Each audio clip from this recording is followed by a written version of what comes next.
The school I went to is in the city of Mardan, and next to the city of Mardan, there's a small town called Bashkali. And over there, they found a parchment made of tree bark. They had the first mention of the number 0. In ancient days, the same place is known as Gandhara. India at its greatest is when it's most unified. The verse that I mentioned, the second surah, which is Surah Baqarah, and verse 256, in Arabic, it's La ikrah fid din. There is no compulsion in deen, in religion. These conquerors who forced people to turn to religion, but what they did contravenes the teaching. Queen Didda, this woman who ruled Kashmir, absolutely, she deserves a book of her own. Because he realizes that all the wealth is in these temples. The most famous the one that he has is the attack on Somnath temple. I think Al-Biruni appreciated the Hindu Sahis. Basically, when he came to India, he found that the Hindu Sahi areas had a lot of scientists, had a lot of books, had a lot of knowledge, had a very high culture. And he spent all his time studying all of this. And he appreciated that, you can only have such a culture or such high levels of knowledge if you have support from some kings. Ghazni was attacked by the Ghurids. One of the Ghurid kings, he attacked Ghazni, and he's called Alauddin Jahan Soz. Jahan Soz basically means world burner. Destroyed Ghazni, he burned it to the ground. They say in Ghazni, he massacred men, women, children. The city burned for 7 days and 7 nights. Hello and welcome to Move Conversations. This is your host, Venkat. In this episode, we speak to Singapore-based banker and author Changez Jan about his recent book, Forgotten Kings, the story of Hindu Sahi Dynasty. Mr. Changez Jan is the great-grandson of Khan Abdul Ghaffar Khan, also known as Frontier Gandhi, who was a legendary leader of the Indian freedom movement. His granduncle was the late Mr. Muhammad Yunus, a member of the Indian Foreign Service, who is famous in India for establishing the large exhibitions and convention center in New Delhi, the Pragati Maidan. Changez bhai, welcome to the show. Thank you, Venkat, for having me. It's our pleasure, Changez. No, the pleasure is all mine. You have a personal connection with the area where the Hindu Sahi Dynasty ruled. I read from your book that you went to school there.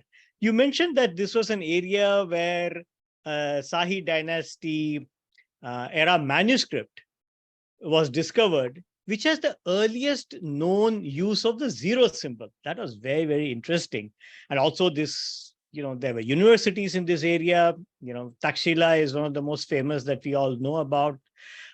You also write that the Hindu Sahi Kings patronized scholars and academics. So tell us a little more about this dynasty. So the area I'm from, I'm originally from the city of Peshawar in Pakistan. The province which I come from is called Khyber Pakhtunkhwa right now. It's gone by many different names. In the time of the British, it was known as the Northwest Frontier Province. Recently, the name changed to Khyber Pakhtunkhwa. In ancient days, the same place is known as Gandhara. And this also is the place where, when foreigners or invaders would come, including the Greeks, including Alexander, they would enter through the mountains on the northwest of India, and they would reach the Indus River. And this, when they reached the Indus, the river Indus actually gave rise to the name India, the land of the Indus. So it was when they refer to India, they mostly refer to the area around, Khyber Pakhtunkhwa province or NWFP. And this area was rich with culture. I mean, this had been for the longest time. They had universities, as you mentioned, Takshashila. There was one at Takhbai that I've been to recently. So scattered all over, there were monasteries or universities that were built by the Buddhists. So the culture and all the culture there had always been at a very, very high level, and the foreigners who would come would always see this. From Alexander's time, there have been many dynasties all the way down to the Hindu Sahis. Most of these dynasties being Greeks, Kushans, Huns, they were a mix of Buddhists, but it was only at the time of the Hindu Sahis where there was a resurgence. So when I look at the history of India, there's normally, or history as a whole, there's normally certain cycles that you see. You see ups and downs. So For India, there's two cycles that I notice. One is that India, at its greatest, is when it's most unified. So there's a lot of, there's a very big central power which controls most of the land area. This has happened in history under the Maurya dynasty, under the Gupta dynasty, under the Mughals, from Akbar's time to Aurangzeb's time, and then recently under the British. Then the dip of those cycles is when basically India becomes very, very fragmented. And when India becomes fragmented, that's when foreigners or foreign armies have an ability to come and take advantage. So that's one cycle. The second cycle that I see is, every dynasty starts with a very strong king. And these kings, the son normally is also strong and a very capable person, grandson also. But then slowly they start to deteriorate. And as they deteriorate, they become more prone to unpopular decisions. They have lavish lifestyles. So then someone in the court, normally a prime minister or chief minister, will come along, overthrow the previous dynasty and sets up his own. So the Hindu Sahi Dynasty basically came after a long line of dynasties. So after they came after the Turki Shahis. The Turki Shahis were a Buddhist dynasty, and the founder of the Hindu Sahi Dynasty, Kalar, was a chief minister or war minister of the last king of the Turki Sahi Dynasty. He obviously overthrew the king, and he cited, that the king was corrupt. He was having too much of a lavish lifestyle. He was not, preparing for threats to the kingdom, most like the invasions from the west by Arab or Muslim invaders. So he had his own reasons. Obviously, you need some sort of a reasoning to overthrow a legitimate king. So Kalar was a very, very capable king. He was the first. Then I see a bit of similarity between Kalar and the Mughals. So Kalar was like Babur. Then his son temporarily loses his throne, just like Humayun did, and then he's put back on the throne. And then the grandson, Bhimapal, then sets up the foundation, so like Akbar. So I see quite a bit of similarity between these two dynasties. So this is basically an introduction to the Hindu Shahis. The earlier part of the Shahis, we have very limited information. But as the Muslims started coming, we have more and more information from Muslim writers and other writers on the subsequent Hindu Shahi kings. Right. You also mentioned that the Hindu Sahi dynasty was founded when Hinduism was undergoing a revival across India, not only in the Gangetic Plains and South India, but also around the Peshawar area. Can we know more about this? So Hinduism had always been strong. In fact, it's very funny. If you see a map of old India, they had a division, in Central Asia or in Central India, which is like current India, you'll always find Hinduism was very, very strong and very popular. In the Northwest, which is like, Pakistan and Afghanistan, Buddhism was very, very strong. So like I mentioned, the Turki Shahis were Buddhists. Even the Greeks had become Buddhists. The Kushans were Buddhists. So we had a very strong Buddhist presence in the Northwest. When the Huns invaded India, they did a lot of damage to India itself. And though they were finally defeated, they had actually singled out the Buddhists and Buddhism for most of their violence. They attacked most of these of the monasteries. They did a lot of damage. So Buddhism was weakened. So this was one element. The second thing was there had been a revival in thinking in Hinduism itself. There was a great holy man known as Shankaracharya, who was well versed in with Buddhism. A lot of Hindus criticized him because they felt he was a closet Buddhist, but he knew Buddhism very well, and he could explain Hinduism also to to the masses. And because of his influence, Hinduism started becoming popular in India, and slowly also towards the Northwest. Another very famous Hindu thinker who was either from the Northwest itself, either from one of the places he's suspected to be from is Peshawar, was called Gorakhnath. And I suspect Gorakhnath was even though it's very difficult to pinpoint his actual, the actual time he was there. But in my story, I'd like to believe, and I suspect he was a contemporary of Color, the first Mhm. Hindu Sahi king, and this may have, led to the high influence of Hinduism on Color and the Hindu Sahi dynasty. Right. So moving on, while Mahmud and other, invading Muslim generals forced Hindus and Buddhists to convert to Islam, you say in the book that such forced conversions contravene the Quranic verse 256. Let there be no compulsion in religion. So, what was the reason for forced conversion from those invading generals? So this is one of the very strange things that you find in religion. Mm. People who are fanatical about the religion, who believe they're very, very, well versed in religion, don't seem to understand what they're supporting. So the verse that I mentioned, it's surah, the second surah, which is Surah Baqarah, and verse 256, and in Arabic it's La ikrah fid din. There is no compulsion in deen, in religion.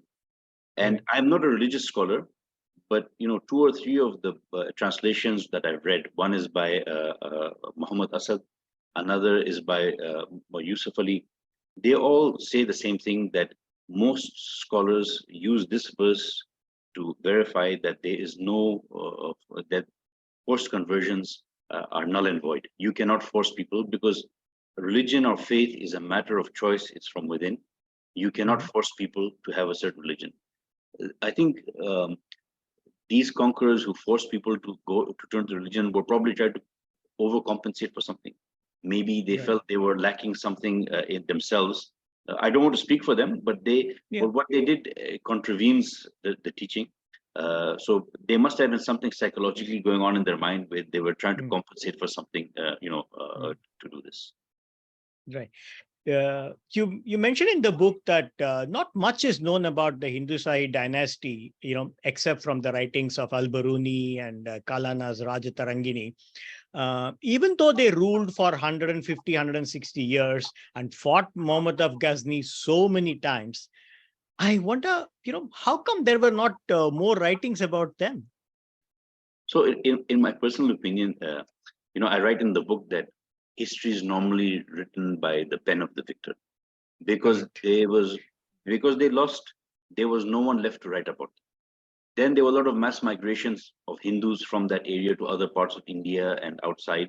So the people who actually would have regarded them as heroes or as their leaders were dispersed all over. So that was the second reason, probably. And a lot of them moved to Kashmir, which is probably why Pandit Kalhana in Kashmir remembered them. But so I think very rarely do you get a book which is written by those that lose the war or lose the battle. So I wanted to give it from that perspective. The second reason I feel, and this is an issue which I still find today, and one of the reasons why I'm writing the book, is a lot of knowledge is never written down in my part of the world. There are a lot of stories, there are a lot of events, there's a lot of famous people. No one writes anything down, no one documents everything. So very important events and stories are either lost to history or they become legend. So I think it's very, very important that, even if it's a small topic, maybe not pertinent to others, but it's very important to write down. And I find very few people, and I think I acknowledge them in my book, who inspired me, which makes me feel that anything that happens is very important to document, because it might not seem important now, but maybe 100, 200 years down the road, it might be history. What you say is absolutely true, right? And many Western historians dismiss many of Indian subcontinent's achievements of the past, or the happenings, or the way of thinking, way of life, etc. dismiss it because their culture, their way of looking at it is written records, right? Correct. And we had a strong oral tradition for a very, very long time. I mean, and our many of our things go back even before writings evolved in cultures, and there were very limited writing and stone carvings and things like that. And then subsequently, even when that came, the oral tradition was very strong. So much of knowledge was passed on with the oral traditions, right? Yeah. So yeah, but we Ac- live in a different era. Everything we look for in written Actually, records, right? you make a very good point. I mean, I also feel that if these items were documented at the time, maybe a lot of uh, the differences between people, maybe a lot of the misunderstandings would not be there if people Correct. had written at that time what was the reason for doing such a thing, what was the reason behind it. So maybe now, a Absolutely. thousand years later, we could have gone back and seen that actually, instead of thinking of the worst case scenario, the actual thing on the ground, the actual situation is much more complex than just us versus them. Absolutely, absolutely, absolutely. As they often say, history is pretty messy Yeah. at a given point of time and in a given place and so on and so forth. It is not like we see it from a satellite map, that 30,000 feet or higher levels, right? So moving on, we are still you know connected to the topic that we are we're discussing about the rulers who have been talked about and remembered and not remembered. An interesting ruler I read about in your book is Queen Didda, who ruled and influenced Kashmir for more than 50 years, from 950 to 1003 CE. She was also known as the Lame Queen. uh, as you discuss in her in many places in your book, her strategic foresight, network, influence was felt for a long time in the region. So this is very interesting to me. Tell us more about her. So when I was actually Queen Didra, I just came across her by accident. I never Hmm. knew about this lady. I never knew, that there was this woman who ruled Kashmir. And even in the books that I read, it was not very well written. Uh, so when I started researching, I feel absolutely that she deserves a book of her own. I Hmm. think if I ever have a time, or if someone is interested enough, she is deserving of her own book. Some of the events in her life are remarkable, Hmm. because kings in those days had a lot of, support from their fathers. They were seen as legitimate heirs. Women were, unfortunately, at that time, and even in some cultures now, were looked down upon. So Hmm. for her to achieve what she did, she must have been more remarkable than any man of her time. She was the granddaughter of Bhima. So Bhima, as you would know, was the third Hindu Sahi king. Correct. Bhima had a daughter who was married to King Simharaja of Lohara. Lohara was a Hmm. small kingdom in Kashmir, and Simharaja was the father of Didda. Didda was his eldest daughter. He had other sons also. I think probably four more sons. Uh, and Didda was married to the king of Kashmir. His name, it's very difficult for me to pronounce, is Shem Gupta. Hmm. And she married him. She was said to be very, very smart, but she was lame in one leg, so she could not walk. And someone, at times, a porter woman would have to carry her around. Um and she, when what I found out about her was she really admired her father, Simharaja of Lohara, and I suspect because he was a king of a very small kingdom, he had to be astute, and he had to be very, very smart in terms of statesmanship and diplomacy to keep himself, stable, to make sure he can play off all his neighbors. So that made her a very smart and astute stateswoman. Hmm. When she was married to Kishan Gupta, he loved her dearly. She influenced him a lot, and people used to make fun of him that basically, she was the ruling force behind his rule. And when he died 8 years later, uh, they had a son called Abhimanyu. And as was Hmm. tradition at the time, most of her opponents were trying to influence her to commit sati, which is Hmm. a practice that when the Yeah. husband died, the wives had to be burnt on the funeral pyre. But she refused. She refused to do it. She said she needed to protect her son, and she had to become the regent. He was very, very small. So she managed, to avoid being burnt at the fire. The son ascended the throne at a very young age, and he had three sons of his own. So the story is that her son died, then three grandsons also died. Those who don't favor her, like to cast aspersions on her that she was involved in the deaths of her son and the grandsons. I don't know to what extent that's true, because if a woman does well, she'll have a lot of detractors. They'll always say things about her that she murders people. They'll basically, make comments about her personal life, about her sex life. So I'd like to discount all those things, give her the benefit Very of the true, doubt. right? And this has happened across cultures, across countries, everywhere, continents, right? Yes. Yeah. So whether it's if it was the Zarina of Russia or Razia Sultana of Delhi, they always their opponents always come down to this level of gutter talk. So I mean, it's important that we disregard it. She also had a very big hand. She sent her one of her generals to help in the succession battle after the death of her grandfather Bhim. So then after that, she is stabilized Kashmir. She put there was a very clear sight of who will succeed, and the strategy she put in place actually allowed Kashmir to avoid the catastrophe which faced the rest of India, which was the invasion of Mahmud of Ghazni.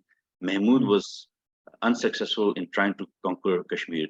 And this was basically because of the stability and the house that she had left in place. Brilliant, right? So brilliant. And so much foresight. So a lot of foresight. And like I said, she deserves a book of her own. So I think I've put her in a small section in this book in one chapter. But I think hopefully someone, maybe myself, I don't know, should write about her and share her. You should. Yeah. So you mentioned Mahmud of Ghazni, and in his many battles with the Hindu Sahi Kings, I think there were 10 or 12 of them, right? Can you highlight some of the important encounters that the two had and their significance? Could you also highlight for our viewers and audience the kind of quantities of gold jewelry and other treasures that were looted and taken back by him, and he received as payments to stop the war, right? Yes. So if I look at his conquest, I think the beginning, what seems to happen is in the beginning, he's looking for land. So he conquers first Banu and Waziristan, modern day Waziristan and Banu. That's the first foothold that he takes. Then he comes into the Peshawar Valley. He takes Peshawar, then comes all the way down and conquers until the Indus River. So he's at that time looking just for land. He wants to increase the wealth of his empire by increasing the land, which is traditional. Then you have revenues coming in. After one of the battles, the Battle of Chach, which is across the Indus, he attacks a temple called Nagarkot. And at Nagarkot, he's astounded at the amount of wealth that he finds over there. And after that, you see that his strategy changes completely. Now he's no longer looking for land. Now he's distracted by temples, because he realizes that all the wealth is in these temples. So he tries to find out which are the most prominent temples. So after Nagarkot, he targets one called Thanesar, and the Hindu Sahi Kings, they offer him that instead of attacking this temple, Anantapala, I think at the time, tells him, instead of attacking this temple, we will pay you the revenues of this land. We will give you as much money as you want, but he refuses. Then I think you're all aware. I think history, the most famous one that he has is the attack on Somnath Temple. Somnath Temple, yeah. So where he attacked it and took. So I think he was just attracted by the amount of wealth contained, because these temples were used as banks. People would deposit their wealth over there. People would, if they had a lot of money, they would lend money to these temples. when I was doing my research, I think maybe you were also aware, I found that there was a temple in South India, Sri Padmanabha Swami Temple in yes, Thiruvananthapuram. Yeah, Sri yes, Padmanabha Swami Temple in yes. Thiruvananthapuram. Yeah. And Recently, the news came out about like the amount of gold and wealth that it is probably has, because there are parts of the temple which have never been opened. correct. Which So are the store, gold so store. you can imagine they estimate the wealth in that temple to be 1 trillion, not billion, but 1 trillion US dollars. So you can imagine if Somnath had the same amount of wealth at that time, if Thanesar, if Nagarkot had the same amount of wealth at that time, then it's a very attractive prize for any king. Invader, yeah. Invader, yes. So right. So you also quote Al-Biruni, who was Mahmud's courtier, who wrote these lines, and I quote from your book: "This Hindu Sahi dynasty is now extinct, and of the whole house, there is no longer the slightest remnant in existence. We must say that in all their grandeur, they never slackened in their ardent desire of doing that which is good and right, that they were men of noble sentiment and noble bearing." Why was Al-Biruni praising this dynasty that his own sultan battled so many times and finally destroyed? So, so before we go to Al-Biruni, maybe I would say also that to be fair to Mahmud, even Mahmud appreciated the Hindu Shahis. I think in the last battle when he defeated Anantapala, he offered him to convert rather than killing him. He actually had a lot of Hindu warriors in his own army. He had a whole suburb created in Ghazni where he used to have these Hindu warriors and they would fight. Then in subsequent kings of the Ghaznavis used to use Hindu generals to do the, to carry out their orders, and they found them very reliable. So the Hindu Shahis, or the Hindus of that time of the northwest of India, were appreciated a lot even by Mahmud, even though he opposed them. I think Al-Biruni is one of the first historians ever. He was very fair-minded. I think he was the type that, you say called a spade a spade. So, he appreciated the Hindu Shahis, not just as their behavior, but basically when he came to India, he found that the Hindu Shahi areas had a lot of scientists, had a lot of books, had a lot of knowledge, had a very high culture. And he spent all his time studying all of this. And he appreciated that, you can only have such a culture or such high levels of knowledge if you have support from some central power or some kings. So he recognized that these kings were actually supporting the scholars. They were supporting knowledge, exactly. So I think he appreciated this. The other thing is, Al-Biruni himself was, from a different country. He was from a city. He was serving the king of another kingdom called Khwarizm, and they were also attacked and taken over by Mahmud. So he was brought from the capital Ray to Ghazni as a captive, and then made a court. So he may have had some sympathy or some empathy with the Hindu Shahis, being a fellow, let's say, defeated party, or someone who'd also been, taken captive. So they might have been some quite possible, right? Yeah. Because I mean, if you see Mahmud's enemies were not religious based. When he would attack Central Asia, all his opponents, they were Muslims. In Iran, they were Muslims. It was only in India that he came across Hindus and Muslims. We must remember that when he first came across the Hindu Shahis, when he fought Anantapala for the first time, he was attacking the king of Miyawali, who was a Muslim. And the king of Miyawali's ally was Anantapala, was the Hindu Shahi king. So that's what I'm saying. This is very complicated. You have very complicated, Mahmud, right? The alliances and who is friend with who, and they had their own strategic interests, their own geopolitical interests, right? Correct. And nothing to do with religion. Religion is always the banner that they use to justify attacking and all. But I mean, it was all geopolitics. It was all self-interest. Right. Good that you just mentioned Anantapala, and that gives me a nice segue. There's a very interesting letter in your book written by Anantapala, the Sahi king, to Mahmud after Anantapala was defeated by Mahmud. But when Mahmud was attacked by the Turks, so, the quote is from Anantapala, is he says that I have been conquered by you.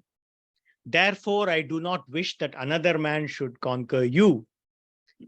And he offered to come himself with his army to support Mahmud or send his son with the army. Why did he even offer that? And what was Mahmud's reaction? So this quote, the "I have been conquered by you," this is my summary of the whole of the letter that he was saying. Mhm. The sentiment was basically that if you've beaten me, then I don't want that anyone else should beat the man who's beaten me. It's like this, like when Pakistan and India play in the World Cup. If Pakistan beats India and India wins the World Cup, we'll say at least we beat India. So it's the same type of logic that no one should beat the one that beat me. Mhm. So, uh,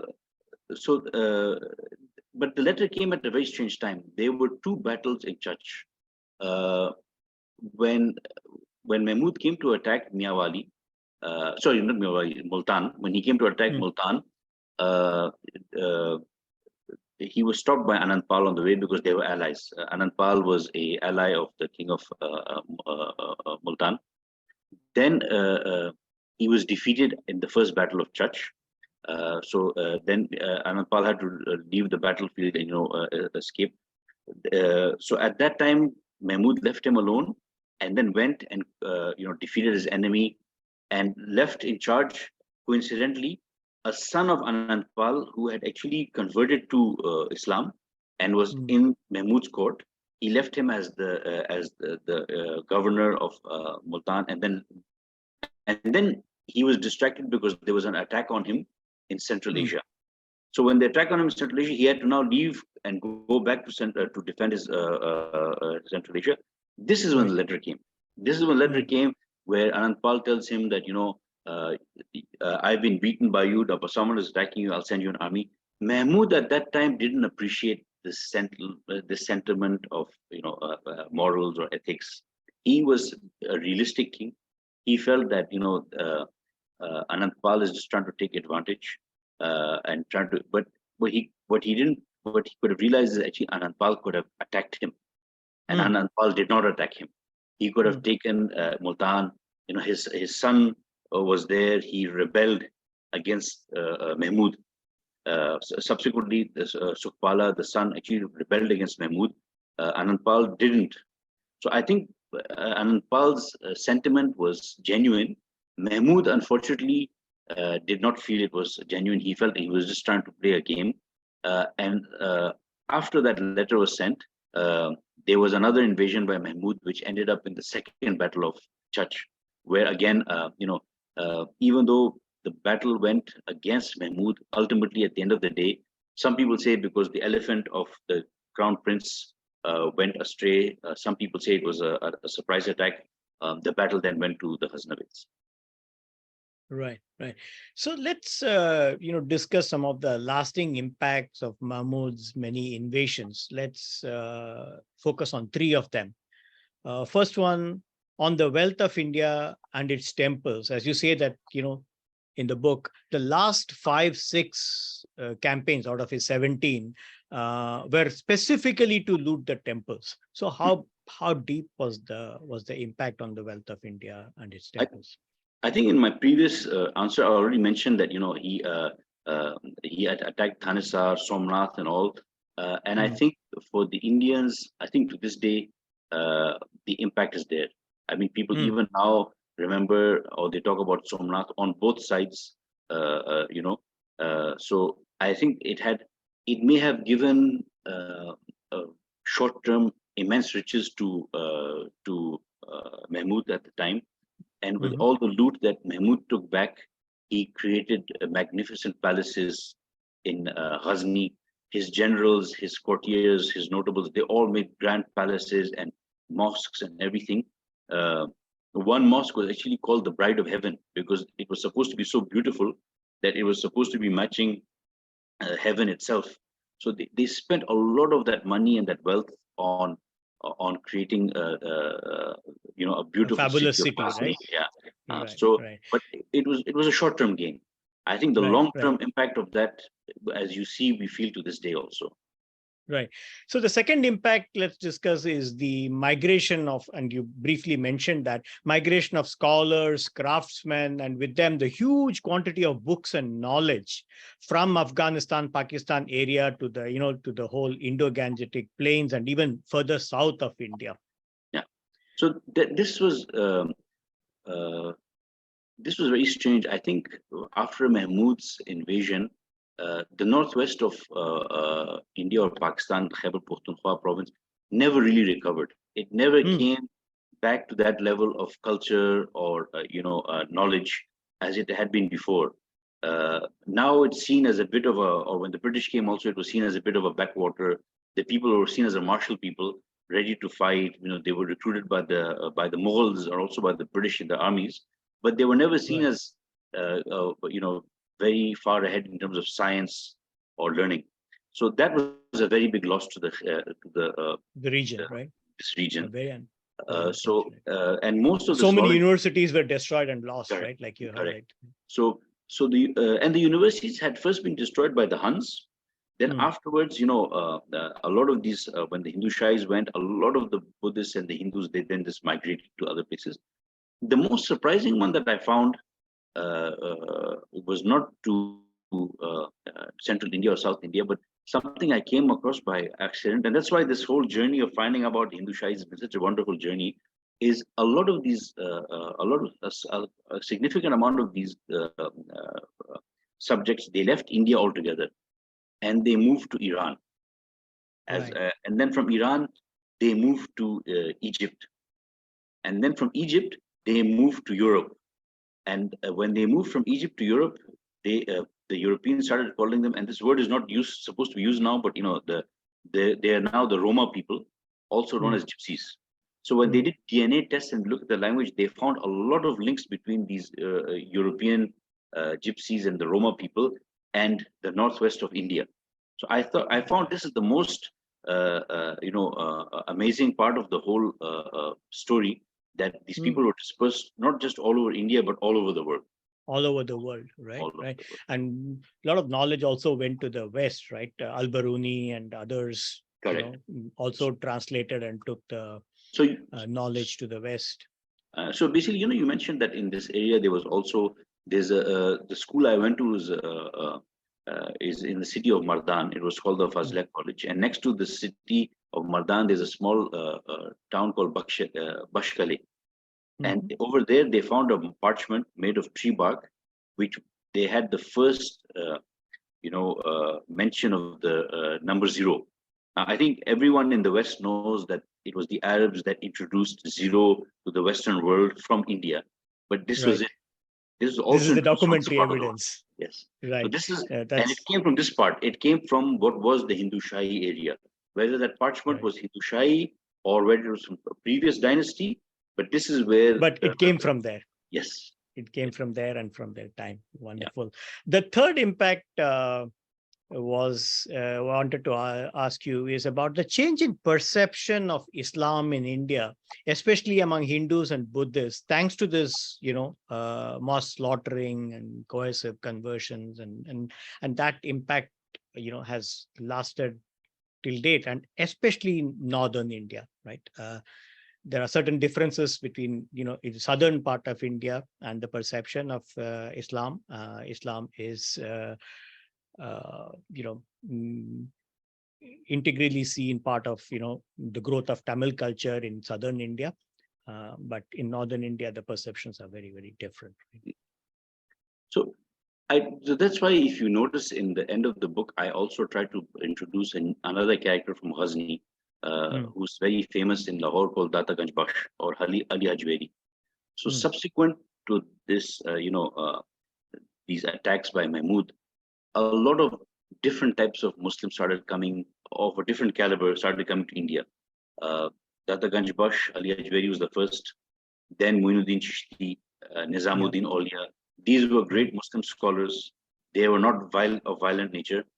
And if you go to the dargahs or if you go to the graves even today, you will find more Hindus than you'll find Muslims.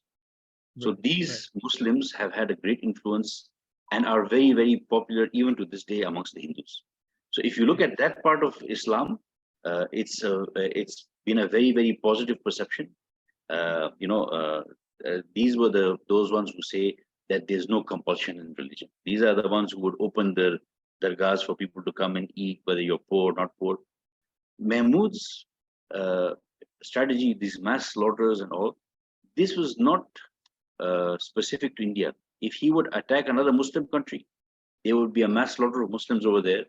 If they would attack, so even so it's a looter's mindset. It's a looter's mindset. It's got nothing to do with the person you're attacking. They might try to use a justification that yeah.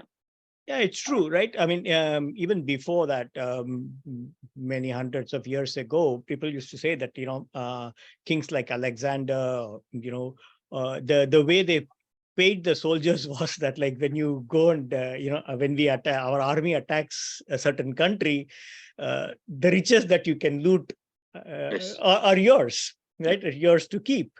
Some will be kings, but then some will be yours too. So it was literally a way they paid the wages, the way they incentivized, they raised the army, and so on and so forth, right? And it's also the way, and because they won, they would be the ones who would write the history. So you see the recent occupation of India by the British Empire. It was also all about loot. Even though they might write very romantic books about the British Raj and everything, but at the end of the day, it was also all about loot. Correct. So to wrap up, how long did Mahmud of Ghazni's empire last after he died, and how did it end? Like you said, he built a fabulous, rich city. So how did it all end? So like I said, all this loot and all this plunder that he took from India and he made this grand city, it lasted. He died in 1030 AD, and the last king of that of his dynasty died 150 years later. And around I think around 1150, Ghazni was attacked by the Ghurids. So the Ghurid dynasty, the first kings, the first Muslim sultans of Delhi were the Ghurids. So one of the Ghurid kings, he attacked Ghazni, and his name was Alauddin, and he's called Alauddin Jahan Soz. Jahan Soz basically means world burner. He destroyed Ghazni, he burned it to the ground. They say in Ghazni he massacred men, women, children. The city burned for 7 days and 7 nights, and no one could go in and even save the people. And Alauddin Jahan Soz obviously was a Muslim. Ghazni was a Muslim city. So again, there was nothing to do with religion. It was destroyed by other Muslim conquerors who then ultimately left Ghazni and then came into India and conquered Delhi. So the Ghaznavid dynasty also lasted for 150 years, so not very long also. That's a very interesting point where we can wrap up the discussion, and your book also roughly ends there. And we had a very fascinating discussion, and I would strongly recommend all the viewers and readers to go and buy the book and read it, because it to me, it opened my eyes to an era, to a dynasty, and who probably were the gatekeepers, right? And were hardly appreciated, and how much more destructive impact would have been there if they had not held that Western front for the mainland of India. If they had not done it, and they had survived a dozen wars, and only after that they were like there for 3 generations or more to survive, and then they had to retreat. There's a lot of fascinating things, more which we didn't cover, because there should be something that is worth buying and reading. Changez discusses how the people in the Delhi area, the Indian kings, didn't appreciate the defense that were provided by the Hindu Sahis. He talks about how Kashmiris didn't understand and appreciate and didn't come enough to their support when they needed to the Hindu Sahi dynasties. So it's a fascinating story about a part of the history that we didn't know much about kings who were very brave and fierce, and and probably there would have been much more destruction had there not been there in that part of the world. Thank you very much, Changez. Bye. Thank you, Venkat, for having me. Thank you. Bye-bye. Thank you for joining us in yet another episode of Move Conversations. Hope you enjoyed this episode. Please subscribe to the Move Conversations YouTube channel and press the bell icon to get notifications of new episodes. Thank you very much. Till I see you in the next episode. Thank you very much. Have a great day.